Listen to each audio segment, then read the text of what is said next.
કોઈ પણ કામ માત્ર કરવા ખાતર કરીએ અથવા તો પ્લાનિંગ, માહિતી અને સાચી સલાહ સાથે કરીએ તો બંનેમાં કેટલો ફરક પડી શકે? સ્ટોક માર્કેટ અને મ્યુચ્યુઅલ ફંડમાં પણ આવા બંને પ્રકારના વ્યક્તિઓ હોય. પહેલા હોય એ ટાઈમ પાસ ઇન્વેસ્ટર ટાઈપ હોય કે એ કોઈકે કીધું એટલા માટે રોકાણ કરે, કોઈકે કર્યું છે એનું જોઈને રોકાણ કરે, અથવા તો કોઈના તરફથી મળેલી ટીપ અથવા તો ન્યૂઝ આધારિત રોકાણ કરે.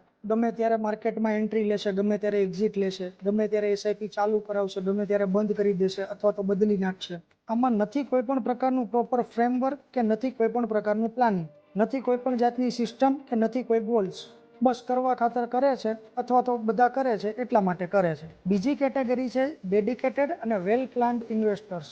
એ જ્યાં પણ ઇન્વેસ્ટમેન્ટ કરે છે સૌથી પહેલાં તે વેલ ઇન્ફોર્મ્ડ રહે છે, પ્રોપર રિસર્ચ, પ્રોપર સિસ્ટમ અને ડિસિપ્લિનથી ઇન્વેસ્ટ કરે છે. ક્યાં રોકાણ કરવું, કઈ રીતે રોકાણ કરવું, શાના માટે રોકાણ કરવું, એટલે કે goal based planning with discipline and consistency. આ બધું જ ધ્યાનમાં રાખીને ઇન્વેસ્ટમેન્ટ કરે છે. એનું માઇન્ડસેટ એવું હોય છે કે આજે 2 લાખ રૂપિયાનો પોર્ટફોલિયો છે એ 20નો કેમ થાય અથવા તો 2 કરોડનો કેમ થાય. તો તમને શું લાગે છે આ બંનેમાંથી કયા પ્રકારના ઇન્વેસ્ટર છે જેના સક્સેસફુલ થવાના ચાન્સીસ વધારે છે? કેમ કે ઇન્વેસ્ટમેન્ટ જે છે તે ફેક્ટ્સ એન્ડ ફિગર કરતાં માઇન્ડસેટ અને બિહેવિયર ઉપર વધારે ડિપેન્ડન્ટ ગેમ છે. અને જો તમારે પણ પ્રોપર માહિતી, પ્લાનિંગ કે સલાહ સાથે જો ઇન્વેસ્ટમેન્ટ કરવું હોય, ધેન લેટ્સ કનેક્ટ.